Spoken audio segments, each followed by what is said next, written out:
You sit down after a long day. You open your laptop, you click play, and suddenly you're not on your couch anymore. You're in a spaceship. You're in a medieval castle. You're watching a stranger make the worst mistake of their life. And you can't look away. You tell yourself it's just entertainment, just a way to unwind. But the real reason you're glued to that screen is far stranger. It's older than language. It's older than civilization. It's buried deep in the wiring of your brain. And it once saved your ancestors' lives.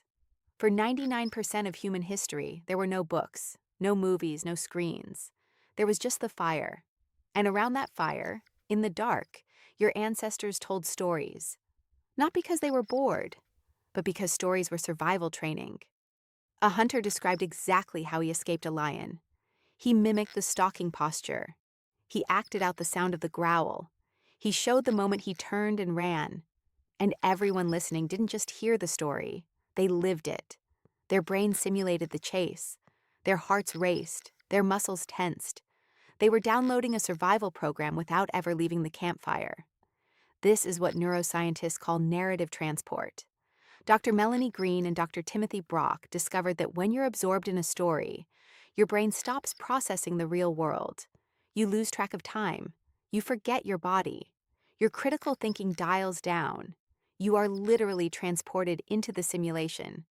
And why would evolution allow such a strange mental state? Because it's the most efficient way to learn without risking your life. A story about a poisonous berry could save an entire tribe. A tale about a treacherous river crossing could prevent a dozen drownings. Stories were the original virtual reality, and your brain still can't tell the difference. Think about the last time you watched a horror movie. You knew the monster wasn't real. You knew the actors were safe, but your palms still sweated. Your heart still pounded. That's your amygdala. It's the ancient fear center in your brain, and it fires just as hard for a fictional threat as it does for a real one. In a study at the University of Southern California, researchers found that people watching a suspenseful film showed the exact same stress hormone spikes as people facing a real-life public speaking challenge. Your brain doesn't care that it's just a story. It prepares your body for action anyway. Because for your ancestors, a story about a predator was the next best thing to actually seeing one. And the ones who felt the fear deeply were the ones who survived. But stories aren't just threat detectors, they're social glue. When you watch a character struggle, fail, and finally succeed, your brain releases oxytocin. That's the bonding chemical, the same one that floods your system when you hug someone you love. Dr. Paul Zak at Claremont Graduate University has shown that character-driven stories actually make people more empathetic and more generous. In his experiments, after watching an emotional film, participants were far more likely to donate money to a stranger. Why would a story make you kinder? Because in a small tribal band, cooperation was everything. If you could feel what another person felt, you could work together. You could share food. You could raise children. You could survive. Stories were empathy simulators. They taught your ancestors how to read minds. And here's where it gets even stranger. Your brain doesn't just watch stories, it practices them. When you see someone on screen reach for a cup, your motor cortex lights up. The same neurons fire as if you were reaching yourself. These are mirror neurons. They were first discovered in monkeys by a team in Italy in the 1990s. And in humans, they're hyperactive. Every action you witness, your brain quietly rehearses behind the scenes. So when you watch a hero swing a sword, your arm muscles twitch. When you watch a detective piece together clues, your problem-solving circuits hum. You are not a passive observer. You are a covert participant. Your brain is running the simulation, building muscle memory for problems you've never actually faced. Now consider the modern world. You no longer need to memorize lion escape routes. But your brain doesn't know that. It still craves the simulation. It still hungers for the emotional rehearsal. So it treats every Netflix drama, every true crime podcast, every reality show meltdown as essential data. Your brain logs the betrayals in a fictional marriage as lessons in trust. It catalogs the heist strategies as potential problem-solving templates. It studies the social dynamics of a zombie apocalypse, as if you might need them tomorrow. That's why you can't stop at one episode. That's why you binge. Your brain thinks it's stockpiling survival intelligence.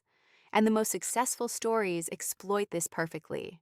They follow patterns that your ancient brain recognizes: the hero's journey, the underdog, the wise elder, the trickster. These are not just plot devices, they are archetypes burned into your neural circuitry by a million campfires. Psychologist Carl Jung argued that these universal characters live in our collective unconscious.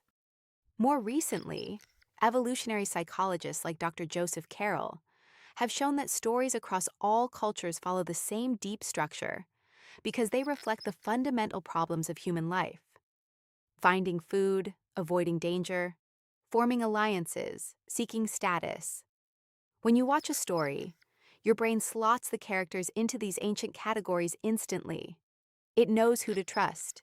It knows who to fear. It knows who to root for. The story isn't just entertaining you, it's mapping your social world. But there's a dark side. Your brain's story hunger can be hijacked. The same circuits that once warned you about a neighboring tribe's ambush now make you click on sensational headlines. The same oxytocin rush that bonded you to your clan now makes you cry over a fictional character while ignoring real suffering outside your door. Your brain was designed for a world of 150 people, not a world of infinite content. And so you sit there, hour after hour, feeding an ancient craving with digital campfires that never go out. Next time you feel the urge to watch just one more episode, remember, you're not lazy. You're not weak. You're just human. You're sitting around a fire that started 200,000 years ago, and the story is still being told. The only difference is the screen. Your brain is still trying to survive. It's still trying to learn. It's still trying to connect. So the next time you click play, know that you're doing exactly what your ancestors did. You're training for a life that no longer exists. And you can't stop, because your brain still thinks the story might save you.